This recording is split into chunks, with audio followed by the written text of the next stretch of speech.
you open up Mechanicus 2's Steam page right now, you'll find it sitting at mixed, 49% recently, and heading the wrong way. That's a sequel to one of the best loved Warhammer 40k games ever made, and I genuinely want to know what's going on here. I have about 100 hours in the series, and I never expected to see it end up like this. And it's not like they haven't tried to salvage it. The developers have spent weeks since launch seemingly doing their best to fix it. There's been real patches, frame rates increasing, they've done work, but I've watched the player chart waiting for people to come back, and nobody's coming back. Because the answer isn't the frame rate, and it isn't just the bugs. I think Mechanicus 2 misunderstood why people loved Mechanicus. To show you what I mean, I'm going to go back to 2018.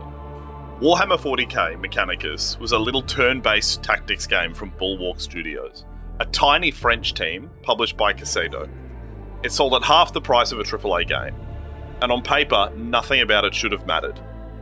And remember where 40k games were in 2018? The license was being handed out like party favours. Most of what came back was landfill. The brand was tainted. And then this dinky XCOM looking thing about robot monks was the game that helped turn it around. This worked because it really committed to the universe. You built your own tech priests piece by piece, augment by augment, until every single one of them was your guy. Every weapon, every mechadendrite actually modelled on the character. There wasn't any hit chance or dice, and if things were in range, then it could be hit. The whole game became based around positioning and priorities. On top of everything you did was sitting a single number, the Awakening meter. Every time you explored a room, and as you got deeper and deeper into whatever tomb you were looking into, the tomb would remember. Every choice you would make stacked up upon how risky the entire event was. The deeper you pushed, the deadlier the fights got. That one bar turned the entire game into a single 20-hour risk-reward decision. That tension is what people fell in love with. It also did something quite historic. As a huge Necron fan, in 2012, Games Workshop rewrote the Necrons. The original silent Terminator swarm that I fell in love with ended up becoming this Tomb Kings in space Egyptian robot vibe. They became dynasties, characters, and they all had personalities. The tabletop community fought about it for about a decade, me included. That's a story for another video. But Mechanicus was one of the first games that actually put those rewritten Necrons on the screen. They were scheming, sassy ancient royalty who would talk down to you, and it proved that this concept of Necrons could work. The flavour was immaculate. Your tech priests didn't speak English, they spoke in this warbling Binharic machine code. It was a chittering modem-sounding noise with subtitles. It did so much for the atmosphere, more than any voice actor could have. You weren't listening to a person doing a robot voice, but you were eavesdropping on machines. Then there's the music. If you followed this channel at all, you know that this one's coming. But this isn't a usual bit, this is genuine history. I'm hoping this pronunciation's right, but Guillaume David took a church organ, a choir, and a wall of synthesizers, and with it, made the style of the Adeptus Mechanicus has sounded like to this day. That soundtrack got standalone releases, vinyl pressings, and it's been called one of the best synth soundtracks in all of games. I think Mechanicus quietly redefined what 40k music is for. After it, the bar stopped being epic background noise and actually became an identity. When I reviewed Dawn of War 3's sterile soundtrack on this channel, the standard I was holding it up to, honestly, was a standard built by this soundtrack in 2018. This is my personal soundtrack pantheon, and I don't put things there lightly. The customization, the tension, the warbling and the music, all of these were things that made this game great. So in May 2024, Bulwark announced Mechanicus 2, and the pitch was genuinely exciting. 2 full campaigns, Mechanicus, and, for the first time in years, fully playable Necrons. The new Necrons. The same writer was back, and the creative director said the sequel was building on the most interesting elements of the game. So in October 2025, a demo went out, and the feedback was loud. The demo shipped with full English voice acting, but none of the original Binharic. There was performance issues, and the community was asking for this to be changed. Credit where it's due, Bulwark did listen. In December 2025, the game was delayed into 2026. The stated reasons were word for word, the lingua technis option, quality of life, and addressing performance concerns that were raised during the demo period. Studio delaying a game to fix what fans actually complain about is a good version of any story. The issue was that there was silence for 5 months. We pretty much got no information about what was going on and when anything was coming out. Suddenly, out of nowhere, on May 13th, the game launches May 21st with 8 days' notice was revealed, dead at the centre of the Warhammer Skulls event. I can't prove why, and I do want to be careful, but when a game goes quiet for 5 months and then sprints out the door to hit a marketing window, it isn't normally because everything's going great. Because here's what launched. Crashes. One reviewer who 100%ed it was crashing every couple of hours on a high-end machine. There was 30 FPS on cards that should have eaten it for breakfast. And there were ability descriptions that didn't do what they said. Leader skills, the ones the game tells you to build around, were straight up not functioning. The game they delayed for polish shipped needing another delay's worth of polish. But the bugs weren't everything.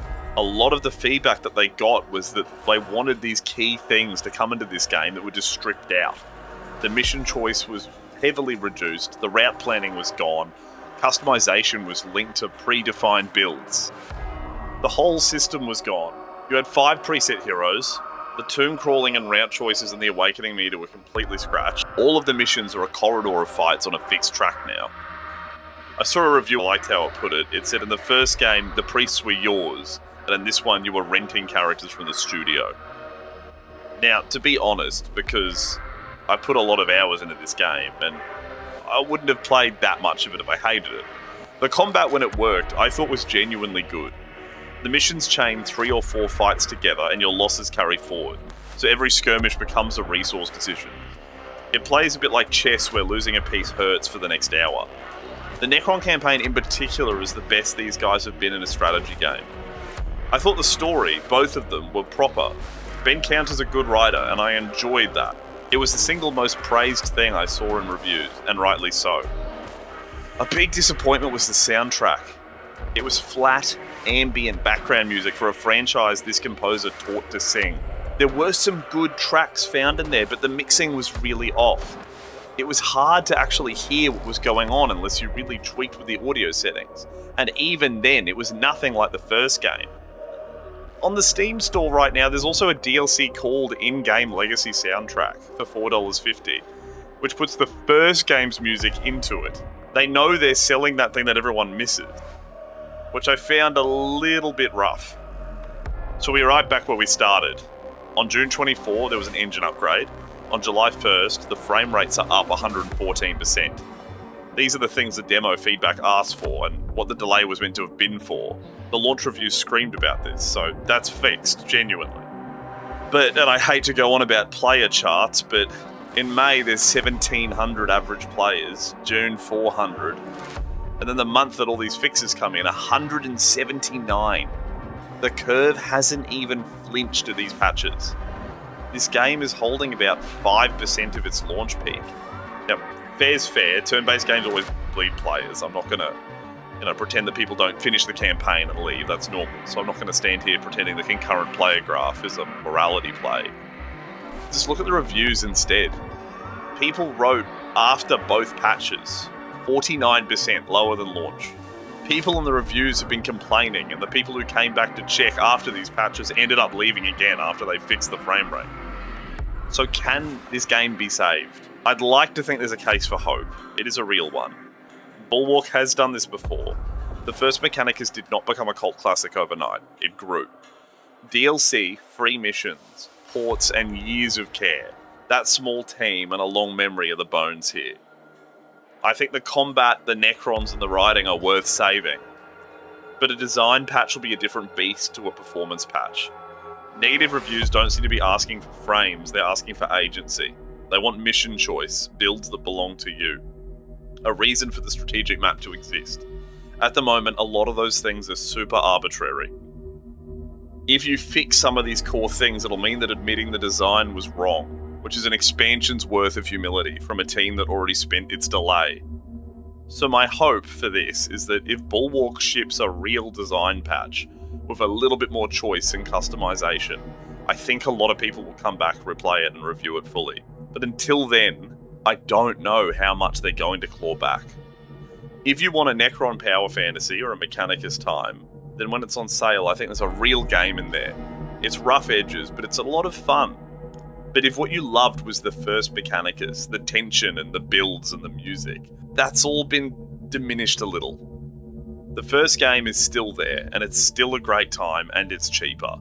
The soundtrack also comes included. I'm curious to hear the thoughts of anyone else who's played this and how they think this could be salvaged. Let me know below as I read everything. Have a wonderful day.